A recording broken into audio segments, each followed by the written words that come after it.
everyone, and welcome to the Topical Hour. Guardians of the Galaxy, after 7 years, has finally reached its conclusion. I can say without a doubt that it's really good.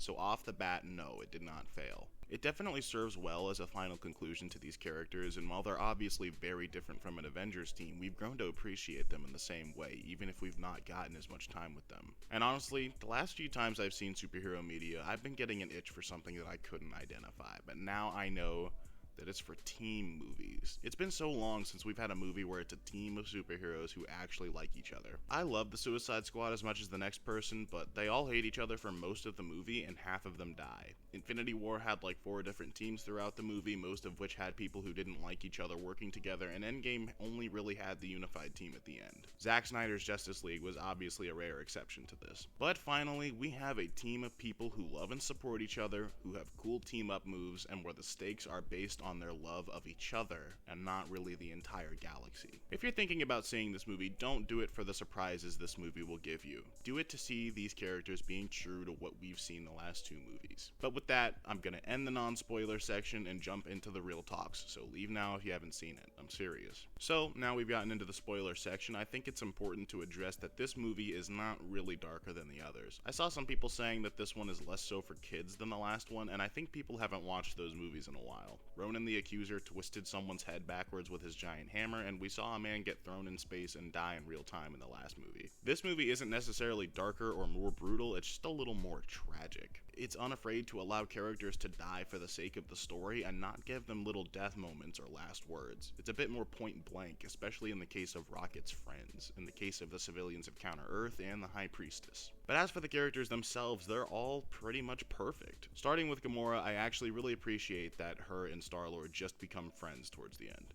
It allows for her death in Infinity War to still carry most of its weight, and it makes it so that Star-Lord can reconcile with his feelings about her. And then, as for Star-Lord, he's probably my favorite character in the movie and acts perfectly as Star-Lord should. He's the leader, but not the center of attention, he doesn't like killing people, and he loves every single member of his team. He just feels exactly like Star-Lord should. And then there's Mantis and Drax, who I feel go together as a group. I honestly love all of their comedy bits, and I love that there aren't that many. I think it would have been really distracting if they just cracked jokes the entire time, and I do appreciate that most of the jokes do have weight in the story. It almost distracts you from basic plot beats that are happening. Like the motorcycle bit where we still get them to the high evolutionary ship, or the bit where they're talking about what Drax provides to the group, showing how much Mantis appreciates Drax, but also giving a funny bit about how stupid he is. It's great. As for Nebula, if Star-Lord's my favorite character, Nebula's pretty much right there. She's still aggressive and mean sometimes, but the way she fights for each person in this movie shows how much she's grown to care even after her arc in Endgame. I also really appreciated the way she greeted Gamora. I don't know why, but it really establishes the relationship they have as siblings. I can see the vision. Then there's the biggest 2 problem characters in the movie.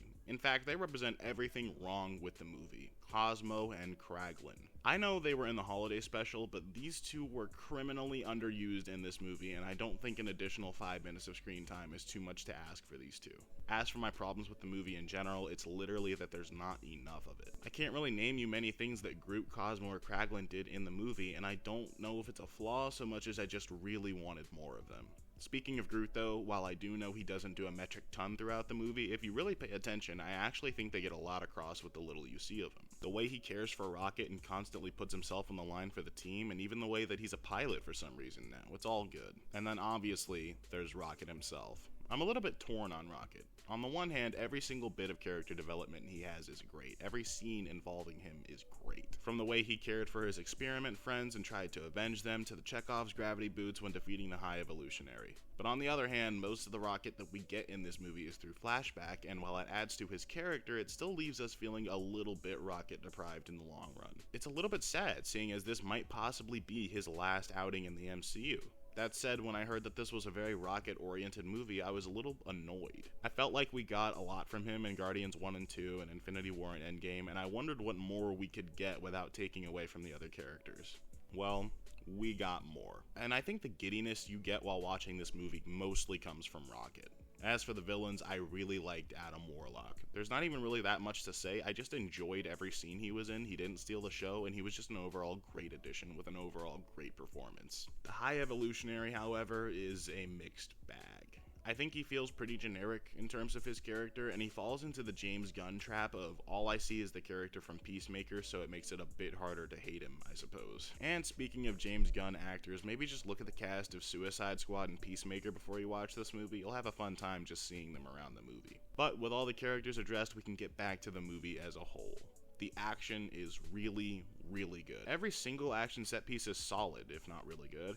And then there's that one particular one take at the end that basically makes sure that every character in the movie gets at least one chance to show off their powers and moves. Also, and I really wanted to highlight this, but the suits in this movie are really good. Probably my favorite MCU suits so far. I can't even describe how aesthetically pleasing it is to see MCU suits that look like the comics and don't have a bunch of lines and features that don't do anything. I kind of wish we got more of Star-Lord's mask in this movie. I don't think I saw it a single time, and I also kind of wish they used his jet boots, but it's fine. It's also worth mentioning that in a time where almost every movie has had bad CGI in the last few years, the CGI in this movie is super solid and isn't distracting in the slightest, and this is coming from someone who knows how hard it is to do CG animals, so that's impressive in my eyes. I will say though, if you actually lay out some of the plot in this movie, it is a little bit strange. Like, when you say a disabled black man gets jumped by space pirates, you might have a little bit of a problem. I just don't really think the High Evolutionary does enough in this movie for how punished he gets. Actually, wait, he tortures animals. Just peel his face off. Why even bother? But yeah, that's about it for Guardians of the Galaxy 3.